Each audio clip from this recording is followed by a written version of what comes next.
Hey, what's going on, group? How are you? How's everybody doing in Facebook, Twitter, LinkedIn, Snapchat, Instagram, and our people at YouTube? How you guys doing today on this Friday? Well, here we are, cryptocurrency. Um, as you guys create the post, is who here has invested in cryptocurrency? Who here is interested in investing in cryptocurrency? Who here has read Rich Dad and Poor Dad, and why? Right now we are at the verge of the debt of the dollar, and it's better to be buying gold, silver, and cryptocurrencies and other assets. um, so I wanted to show you guys something real quick, but before we discuss that, how we're able to help you and how to help you transform into the private world, this investments through this aspects, techniques, I wanted to put something out there real quick, see what you guys think.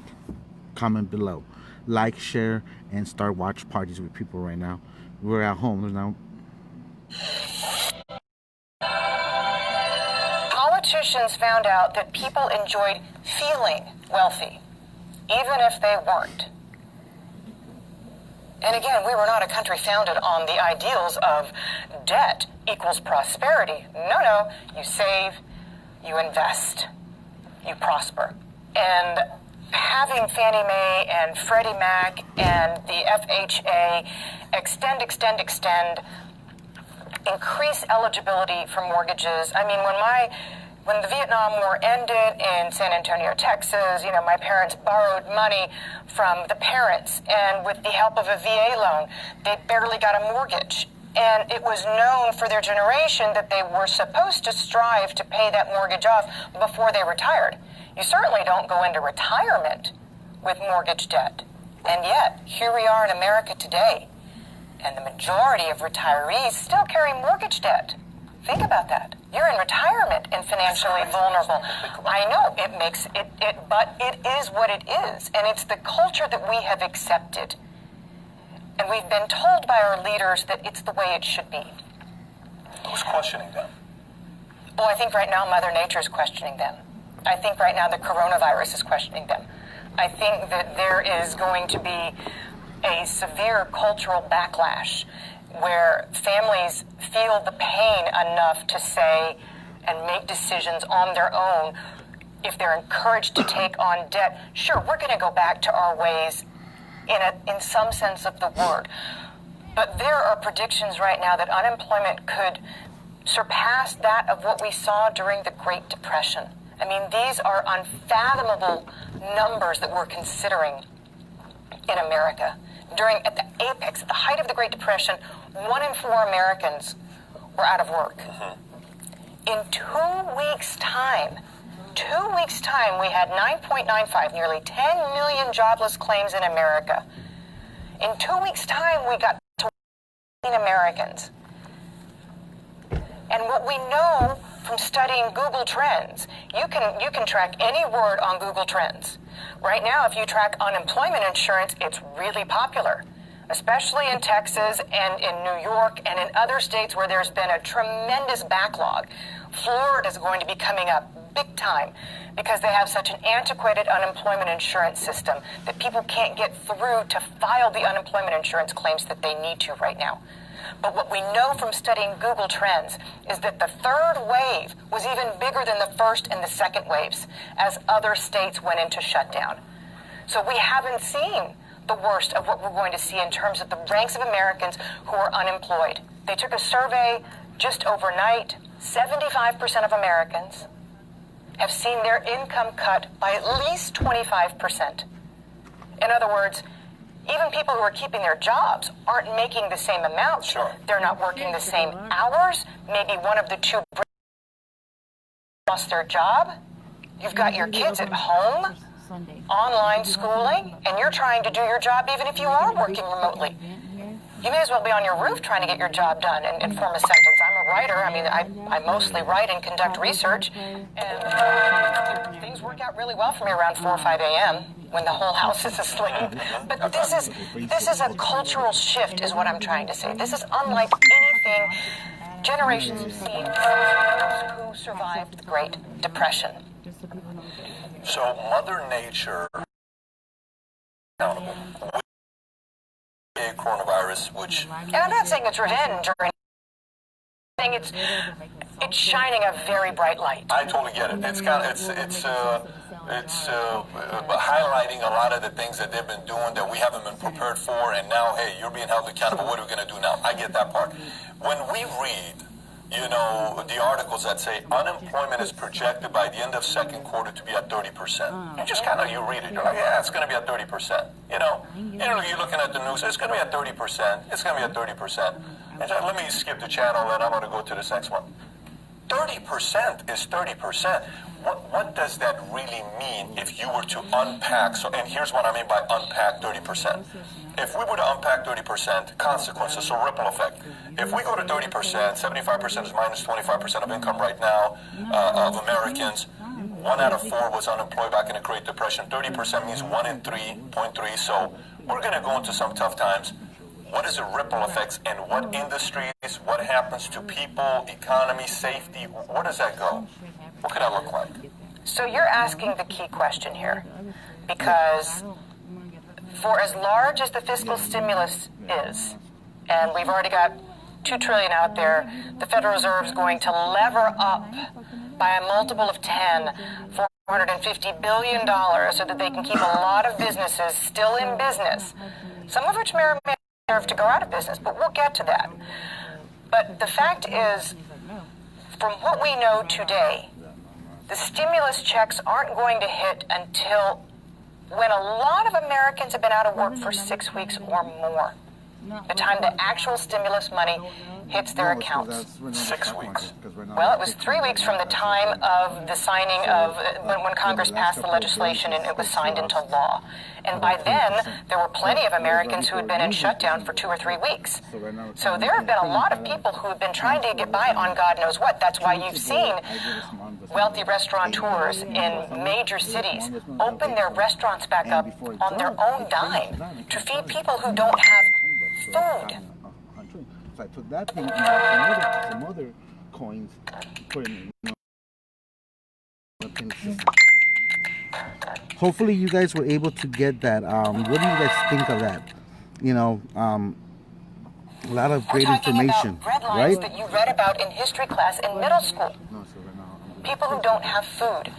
And let's stick with restaurants for just a second. The percentage of restaurants that are never going to return, never, is tremendous. What do you mean by that? Never going to return. Never going to reopen. Never going to be able to find the financing. Your average restaurant has 2 or 3 days of cash flow on hand. Great restaurant maybe has 1 or 2 weeks of cash flow on hand. But they've been asked by the government to keep all of their employees employed and loans to come through and float them through to the end of September. A lot of business people in America did the math and said, this is going to work, and I can't tell you that the demand is going to be there at the end of the second quarter, best case scenario. You can't tell me that as many Americans are going to go out and spend the way they used to. You can't tell me that as many Americans are going to go to concerts, go to the movies, go to sporting events, go to music festivals, get on planes. Something of this magnitude. I mean, there's a headline that hit today. There are more New Yorkers who died as a consequence of the coronavirus than what died on 9/11. I was in New York at the time. I worked on Wall Street at the time. It's something that reshaped my life and the way I viewed the world. Now magnify that. Spread that across a nation. We're going to change the way we spend. We're not going to need to tap into as many services as we once did as a nation. So what I'm trying to say is, let's say we get to 30% unemployment. Let's say the worst of the virus is past. That doesn't mean the economy is going to heal overnight. It might take years. And that's what people are not factoring in. Because if you have something of such magnitude that it changes the way you view the world, and it changes the way you view spending. 2019 was an extraordinary year in American history. Business investment had clamped down appreciably. We had a trade war going on in the background. There was a global economic slowdown. China and the United States there weren't Chinese people coming in and buying U.S. homes. So there were a lot of things that didn't occur in 2019. To offset it was the American consumer, was the U.S. household. Consumption is typically 2/3 of the U.S. economy. That's the way it's been year in and year out for a very long time. In 2019, consumption was 90% of the U.S. economy, as the Federal Reserve did everything they could to elevate the stock market, keep risky assets wealthy because they look at their 401ks and spend beyond their means. 90% of U.S. gross domestic product in 2019 was consumption. I can't tell you when we're going to get back to a normal world of 2/3 of the U.S. economy being consumption because of the massive shock that this is placing on U.S. households and the way that they're going to save money going forward. A tremendous change. So you're saying even after this, we go back to business as usual? Not going to be immediate because you have two camps now, right? One camp is saying the moment this thing clears up, we're going to have the economy is going to go back to 30,000. Dow's going to hit 30,000. Everything's going to go back to business as usual. People are going to go back out and they're going to do what they're doing. You're saying no. It's going to take a while for us to recover from this.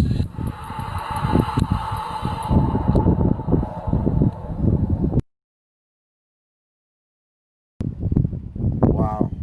Did you guys hear that? All that information? That was a lot of information that was dropped to you guys. A lot of information dropped for you guys. I'm just playing. A lot of... Turn that off. So a lot of information just got dropped. A lot of inside knowledge has just been dropped. I've been telling you guys for the last couple months, get in the positions where you guys could make some money while this is happening. The secure party credit movement, it is a foundation to be able to secure and start building wealth for yourself, showing that you're competent, that you're able to build wealth, that you don't need your daddy or mommy government doing it for you. What if one hot-selling Amazon product could replace your income and change your life? Hi. Sorry about that. Like I said, I don't know if you guys are investing in Bitcoin or you guys are any cryptocurrency, whatever cryptocurrency. You understand that we are changing a banking system right now. A lot of us have been in the movement of trying to go back to the gold and silver and the bartering, and how there's some Bitcoins that are backed by gold and silver, and all this stuff, man. It's like it's getting hectic out there, but at the end of the day, you need to understand that what we're doing right now is creating our family financial wealth right now. It is the biggest wealth transformation and liquidation that we're seeing. Look at all the CEOs. Look at all the CFOs that retired right. Then that happened in the Great Depression. They all quit right before they pulled out their money, so they wouldn't lose 30 to 40%. And I said, right now we're having the opportunity now for the people that are taking the opportunity and investing in cryptocurrencies, whatever amount it is, and you are having it in your family trust, creating your wealth, structuring and multiplying that wealth. We're figuring out ways how to use blockchain technology, smart contract, how we're able to use precious metals, precious digital metals and stuff like that to be able to rewrite the book of what wealth is in our family trust. Before, status quo of what is wealth and what's supposed to be in your portfolios and your family's wealth. But what if we tip the game around and create our own wealth, figure out what we have to put in there for us to put the value, because we are the energy pushing it behind there. So if I would make a video, a 1, 2, 3, 4 steps, like a step-by-step action, and I'll even put my camera on my computer and show you guys what I did and when I did it and how I did it, and at that end of that call, you'll be able to set up and have the exact same avenues that we have. If I was to do a webinar like that, who would be interested on that? If you guys want to be interested, send me a message, send me a DM, like, share, subscribe to our YouTube channel. Like I said, right now we are in the movement of the biggest wealth transformation in the world, that's happening right now. So don't sleep on this. Don't let your grandkids are like, hey dad, where were you, or where were you grandpa, where were you when all this was happening. Don't let them know that you were just sitting on the sideline and letting things just go by. So invest. The last couple of videos, investing your knowledge, investing your wisdom, understanding, learn a craft, or better understand your craft, or dust out the dirt out your craft so you can move forward and you could do this. So peace, love, and abundance always be with you. Let's walk this journey together. Let's help each other move. Let's help each other move and grow. And I know for a fact there is victory on the other side. So if you want to be part of the team, reach out to me. Peace, love, and abundance, and send me a DM. Bye.